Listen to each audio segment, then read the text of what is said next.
Salut tout le monde et bienvenue dans une toute nouvelle vidéo news, les vidéos du dimanche matin dans lesquelles on parle de l'actualité de la licence Transformers. Alors, en ce dimanche matin, on n'a pas énormément de news vraiment croustillantes à traiter, en termes de reveal et tout ça, on en a quelques-unes mais voilà, rien de fou. Par contre, il y a un sujet de discussion que j'ai envie d'ouvrir aujourd'hui avec vous, au sujet des futurs films Transformers suite à une interview de Lorenzo Di Bonaventura que j'ai trouvé sur YouTube et que personne n'avait vraiment fait remarquer jusqu'à maintenant, simplement parce qu'elle a que quelques centaines de vues, j'y reviendrai après. Mais voilà, un sujet assez important parce que mine de rien, il a lâché plus ou moins une bombe quand même, le petit Lorenzo, mais qui est passé un peu inaperçu, donc j'ai envie de vous en parler. Mais on va commencer donc par les news un petit peu plus mineures, on va dire, à commencer par le reveal d'un tout nouveau Studio Series, le Optimus Prime de Transformers Devastation, donc le jeu sorti à l'époque sur Xbox One, PS4 et PC, sur les consoles old-gen aussi je crois elles étaient sorties, enfin celle PS3, Xbox 360. Voilà, donc un nouveau Studio Series de luxe, donc un petit Optimus Prime avec ce côté un peu cel shading, le petit, voilà, le camion un petit peu, bon, basique, on va dire, en même temps c'est un Deluxe, il est comme il est. C'est pas forcément un TF qui va m'intéresser énormément, mais il me semble que du coup c'est un nouveau mold de A à Z, avec une hache qui a un petit effet de mouvement pour reproduire les mouvements qu'il y avait dans le jeu. Bon voilà, c'est un Optimus très basique, mais en même temps, c'est bien aussi d'avoir un Optimus Deluxe accessible, surtout c'est ça, parce que c'est pas le Commander qui vaut quand même relativement cher dans la gamme Studio Series 86. Là pour le coup, on est vraiment du coup sur un Optimus typé G1, hein, parce que c'est aussi ça l'inspiration, basé sur le jeu Transformers Devastation et qui est donc accessible dans un format de luxe avec une nouvelle matrice aussi dans son torse. Bref, c'est plutôt sympa avec du coup ces nouveaux packaging de Studio Series qui sont mis en place à partir de 2025. Donc on a vu notamment ce visuel là, mais aussi le visuel de la boîte de Sentinelle et des Constructicons aussi que je vous ai montré la dernière fois. Donc avec ces nouveaux packaging qui font un petit peu débat. Honnêtement, moi je les aime bien. Je les trouve plutôt cool. C'est bien aussi de changer, ça que ça faisait beaucoup d'années qu'on avait les mêmes packaging sur les Studio Series. Voilà, c'est bien de changer. A priori, on n'aura plus les backdrops, donc les petits présentoirs, les petits décors qu'il y avait à l'arrière, mais bon, ça pour le coup, qui les utilise vraiment, je sais pas. Dites-moi hein, si vous les utilisez, moi personnellement, je les ai jamais vraiment utilisés.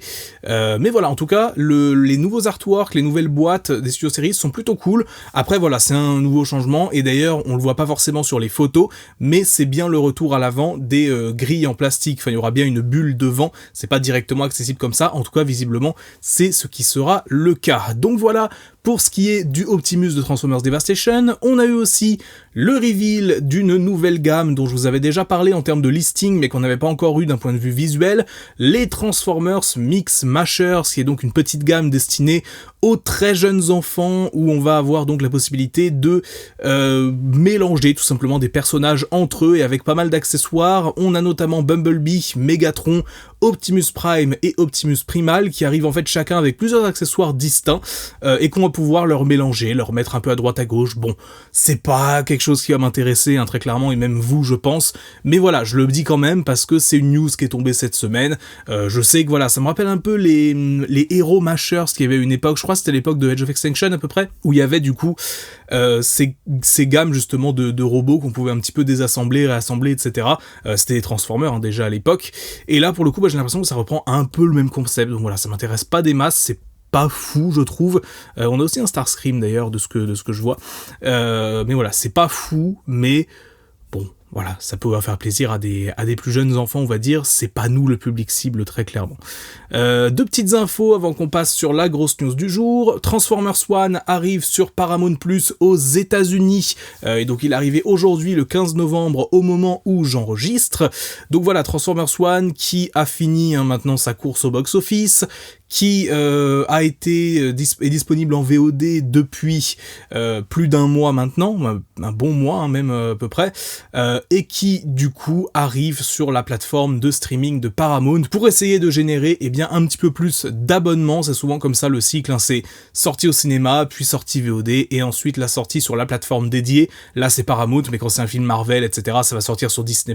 Bref, ça concerne pas la France évidemment pour la question des chronologies des médias, donc pour le coup il faudra attendre au moins encore facilement 1 an et demi, je crois, un truc comme ça, 36 mois, je sais plus exactement ce que c'est maintenant la nouvelle chronologie.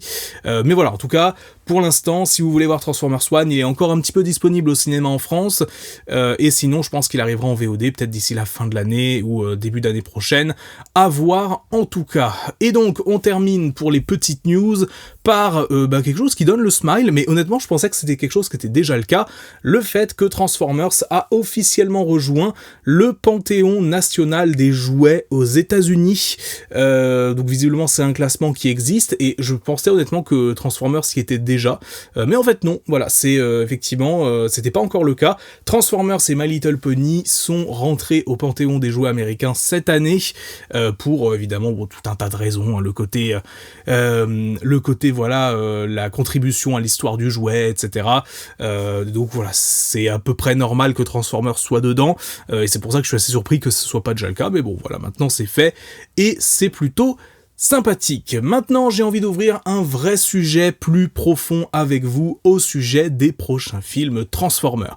Alors, pour vous remettre un petit peu le contexte, je me baladais l'autre jour sur YouTube et j'étais en train un petit peu d'écumer des interviews de Transformers One, en rapport avec Transformers One, et notamment de Lorenzo Di Bonaventura. Et donc, je suis tombé sur une interview qui a été publiée il y a quelques jours maintenant, et qui est, je crois, au moment où j'enregistre, à genre 300 vues, un truc comme ça, même pas 300 vues.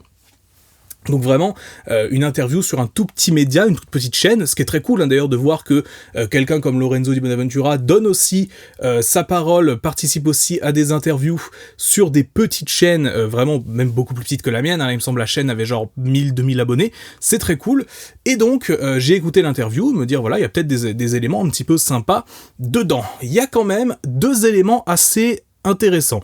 Déjà, Lorenzo reconnaît qu'il y a un petit peu une fatigue, c'est un petit peu une fatigue de franchise, comme on dit au rapport avec Transformers, le côté où effectivement les gens se lassent au bout d'un moment d'une franchise, d'une licence, c'est normal, quand on l'écume, quand on la traite entre guillemets, encore et encore et encore, comme ça a été fait à l'époque du Bayverse, que ça a été refait même avec Rise of the Beast, puis Transformers One cette année, il y a un peu le risque justement que, au bout d'un moment, ça rapporte beaucoup moins. Pendant longtemps, par exemple, ça a marché avec Marvel, le MCU, jusqu'à Endgame et jusqu'à même, on va dire, No Way Home, globalement, c'était un carton assuré à chaque fois. Maintenant, c'est beaucoup plus disparate. On va avoir des films, par exemple, comme Deadpool et Wolverine, qui fonctionnent parce que, c'est Deadpool et Wolverine, et parce que, voilà, c'est les 2 personnages extrêmement célèbres, et en plus avec des acteurs, notamment Hugh Jackman, qui faisait son retour, donc évidemment que ça a marché, mais à côté, on a des Marvel qui se plantent complètement, alors qu'il y a quelques années, ils fonctionnaient parce que c'était en plein dans la hype, etc. Là, maintenant que tout est un peu retombé, c'est beaucoup plus dur de véritablement raviver la flamme, donc ça arrive à Marvel, ça arrive dans une certaine mesure à Star Wars, donc en fait, toutes les licences passent par ce genre de cycle, et à chaque fois, alors bon, certains plus que d'autres, parce que bien sûr, quand je parle de Star Wars ou de Marvel, c'est pas des licences mortes pour autant, de la même façon que Transformers, c'est juste que d'un point de vue de cinéma, d'un point de vue de grosse production à très gros budget, etc., c'est plus dur des fois de relancer la machine régulièrement. On sait que Star Wars, c'est des nouveaux films en préparation en ce moment, mais c'est pas dit que ça va fonctionner comme par exemple il y a 10 ans avec Star Wars 7 qui était arrivé en 2015 et qui avait vraiment été un événement culturel pour le coup, malgré la qualité du film qu'on peut débattre ensuite, l'événement était là, il y avait une hype vraiment exceptionnelle sur le retour de Star Wars, de la même façon que par exemple pour Transformers, quand il y avait eu le premier film de Bay, la première trilogie de Bay de façon générale, ça avait vraiment à l'époque un gros impact, même si la qualité des films n'était pas toujours au rendez-vous.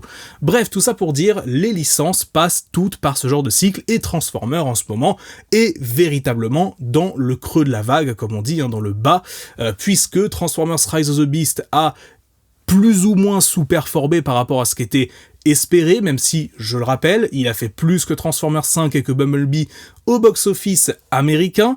Il a également eu un box-office tout à fait acceptable comparé aux autres catastrophe industrielle qu'on a eu en 2023, et on sait maintenant qu'il est non seulement rentré dans ses frais du côté de chez Paramount, mais que Hasbro a été très satisfait des ventes de jouets. Donc ça c'est une chose, mais on peut pas nier que pour un blockbuster à 195 millions de dollars, Rise of the Beast en rapportant je crois 430 ou 440, je sais plus exactement, c'est pas ce qu'on peut considérer un succès. C'est quelque chose qui a sous-performé, c'est pas un bide, c'est pas un échec comme par exemple avaient pu l'être d'autres productions comme The Flash, comme Indiana Jones qui avait 300 millions de budget, ou comme The Marvels fin 2023, mais ça reste quand même une performance médiocre. Et Transformers One, c'est exactement pareil. C'est-à-dire qu'on a un budget de 75 millions, donc qui est vraiment plus bas, mais un box-office de 130 millions seulement, environ au moment où je vous parle, ce qui fait qu'on va être un petit peu dans cette espèce d'entre-deux, de dire le film a pas été rentable vraiment en salle, mais peut-être qu'il peut être rentable avec la VOD, avec les ventes de jouets, etc. Mais le fait est qu'il y a quand même une fatigue de Transformers de façon générale. Et aujourd'hui, c'est vrai que le problème qu'il y a, c'est qu'il y a un petit peu deux directions, on va dire, pour la saga. D'un côté, on a Transformers One, qui, même s'il a pas trop marché au box-office, a eu des retours critiques absolument excellents. Le nombre de commentaires que je reçois au quotidien, que ce soit sur la chaîne, sur mes réseaux sociaux, etc., le nombre de commentaires que je reçois de gens qui me disent « Je suis pas fan de Transformers, j'y connais rien, mais j'ai adoré le film », ça, c'est vraiment le genre de truc qui fait plaisir, parce que ça prouve que Josh Cooley, que Paramount ont vraiment visé juste, parce que effectivement, ça permet, même si c'est à petite échelle, parce que le film fonctionne pas énormément, ça permet de ramener des nouvelles personnes, d'intéresser des nouvelles personnes. Avec Rise of the Beast l'an dernier, j'ai eu quasiment aucun commentaire de ce genre, j'ai eu des gens qui avaient adoré, des gens qui avaient pas du tout aimé, etc., mais très peu de commentaires en mode, voilà, je connais pas, c'est nouveau pour moi, mais j'ai beaucoup aimé. Là, pour le coup, Transformers One, j'ai beaucoup reçu de commentaires de ce genre, et je pense qu'à ce niveau-là, beaucoup de gens, en tout cas tous les gens qui ont vu le film et qui l'ont apprécié, je pense qu'on est tous d'accord pour dire qu'on veut une suite. On veut voir la suite de cette histoire, si c'est toujours aussi bien écrit, toujours aussi bien réalisé, et avec, on va dire, un budget toujours à peu près similaire, à peu près maîtrisé. D'un côté, il y a ça. De l'autre côté, on a Rise of the Beast qui, effectivement, comme je l'ai dit, a moyennement marché, a été médiocre, même médiocre d'un point de vue objectif, c'est-à-dire c'est un film que je considère objectivement mid, mais très appréciable, même pas en tant que plaisir coupable, parce que du coup pour moi c'est vraiment un film moyen, il est ni très mauvais ni très bon, mais voilà, c'est un film qui est par contre très appréciable quand on est fan. Moi personnellement je l'aime beaucoup, j'aime beaucoup le revoir de temps en temps, mais c'est vrai qu'objectivement il est mid. Et en plus d'être mid, il a une scène de fin qui tease un crossover avec G.I. Joe. Et alors, ça, pour le coup, c'est quelque chose qui nous a été vendu comme potentiellement un truc complètement fou, oh là là, les deux licences qui se retrouvent, etc. Alors oui, c'est quelque chose qui arrive dans les comics, c'est quelque chose qui a lieu en ce moment dans les comics de chez Skybound, très bien. Mais au cinéma, est-ce que les gens ont vraiment envie de voir Transformers et G.I. Joe, surtout quand on sait que, a priori, c'est un film qui va demander un certain budget.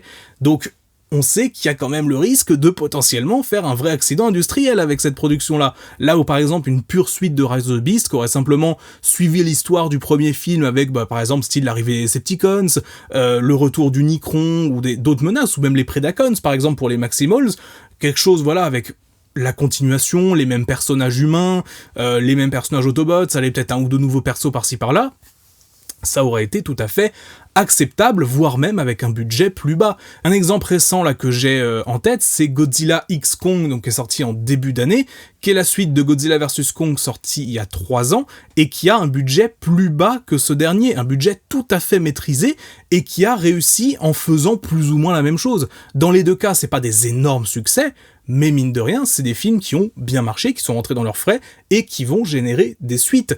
Et alors que, basiquement, c'est un peu toujours la même chose, je veux dire, les deux films se ressemblent énormément, mais ils sont appréciables en tant que gros blockbusters, un peu décérébrés, si on peut dire. Mais le fait est que Rise of the Beast ne propose pas vraiment ça, parce qu'en fait, il nous a amené le côté Maximals, Predacons, enfin, Predacons pas vraiment, mais le côté Maximals, Unicron, etc., pour ensuite rembrayer sur les G.I. Joe, c'est-à-dire qu'on est passé d'un côté des enjeux cosmiques, vraiment un truc très fort en fait pour l'univers Transformers, quelque chose de grande échelle, et là on va repasser à une échelle très humaine finalement avec les G.I. Joe, d'autant plus si l'antagoniste du film était par exemple quelqu'un comme Cobra Commander, qui est du coup littéralement un antagoniste humain ou humanoïde en tout cas, un humain, en tout cas un personnage lié au G.I. Joe. Ça pour le coup on n'en sait encore rien parce que le film est toujours en cours d'écriture. Je reviens donc, et petite digression, mais bon, peu importe, je reviens à cette histoire d'interview de Lorenzo Di Bonaventura. À la fin, du coup, de cet entretien, il demande, du coup, à la personne qui est en face de lui, j'ai une question à vous poser. Mais ça, déjà, c'est intéressant de voir que lui-même pose la question. Il dit, est-ce que vous préféreriez une suite à Transformers Rise of the Beast ou un reboot des films Transformers ? Et alors ça, pour le coup, c'est une réflexion vraiment intéressante. Est-ce que du coup, alors, on remet dans le contexte, pour Lorenzo di Bonaventura, Rise of the Beast et Bumblebee font partie de la même timeline que le Bayverse. Je sais pas comment il fait rentrer ça, mais pour lui, Transformers, Rise of the Beast, Bumblebee, c'est des préquels aux 5 films de Michael Bay. Donc c'est une seule et même timeline. On se met de son point de vue à lui. Pour lui, une suite de Rise of the Beast avec les G.I. Joe, ce serait donc une suite, par exemple, dans les années 90 ou tout début années 2000, d'un point de vue timeline, du coup, une dizaine d'années avant le début du Bayverse en 2007. Il y a ça d'un côté. De l'autre, par contre, il commence à parler d'un vrai reboot complet. C'est-à-dire peut-être un vrai redémarrage, c'est-à-dire un film Transformers, par exemple, à notre époque, peut-être, moi je dis ça, je sais pas, mais peut-être un vrai film Transformers à notre époque, qui reprend un petit peu une intrigue comme le premier film, c'est-à-dire l'arrivée des Autobots, des Decepticons sur Terre, etc., quelque chose d'un peu plus basique.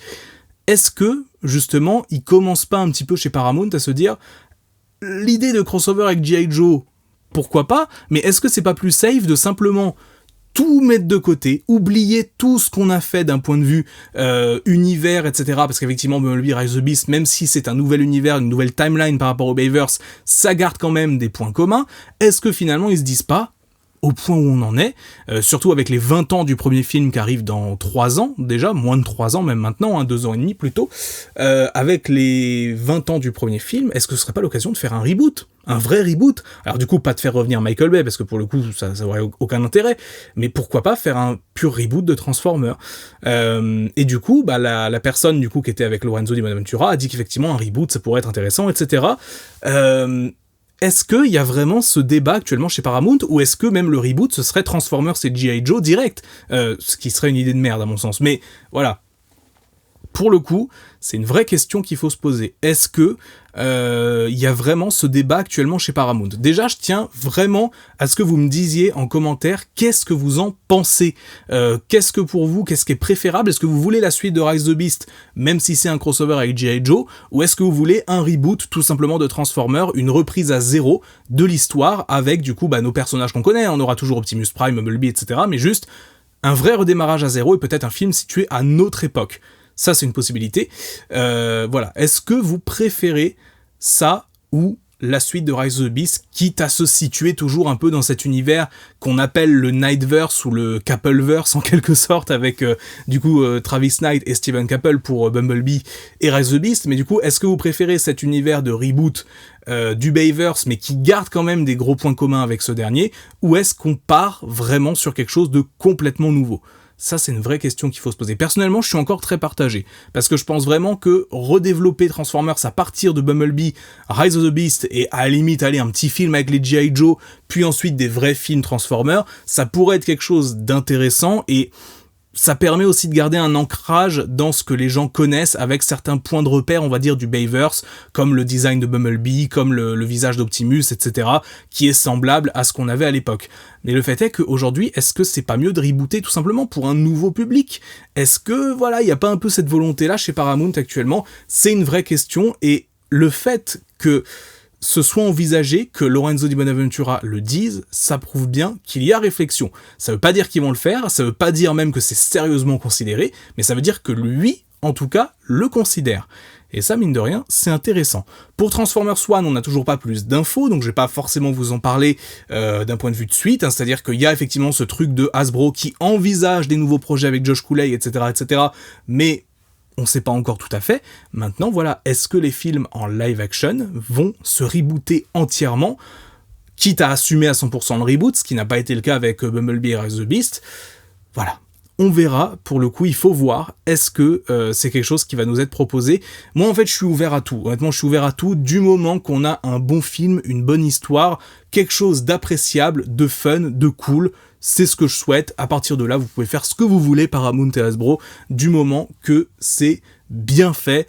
Je vais pas dire que j'ai confiance en vous, parce que jusqu'à maintenant, Paramount, ça a pas toujours été une réussite, les films Transformers, on va pas se mentir, on le sait tous, mais, mine de rien, il faut garder espoir, et c'est bien mine de rien, parce que je tiens à le signaler, Lorenzo Di Bonaventura, j'ai beaucoup rigolé de lui, on a tous rigolé de lui pour les sorties médiatiques qu'il a fait, mais je trouve que récemment, il a vraiment des prises de position assez sympas, assez intéressantes, notamment, on m'a envoyé aussi sur Twitter une interview de lui qu'il avait fait pour le média Première en France, que j'avais pas vu passer pour le coup, et il a vraiment une vision des blockbusters aujourd'hui qui est plutôt intéressante, de dire que, effectivement, on va peut-être avoir besoin d'une forme de révolution à Hollywood, de sortir de ce moule des blockbusters très formatés, ce qui est un peu cocasse de dire ça, alors que Rise of the Beast rentre un petit peu dans ce moule-là, on va pas se mentir, mais effectivement, peut-être qu'il a pris conscience aussi de ça, il envoie aussi des gros tacles à Marvel au passage, mais voilà, c'est vrai que pour le coup, il a, je pense, une certaine vision. Après, ça reste Lorenzo,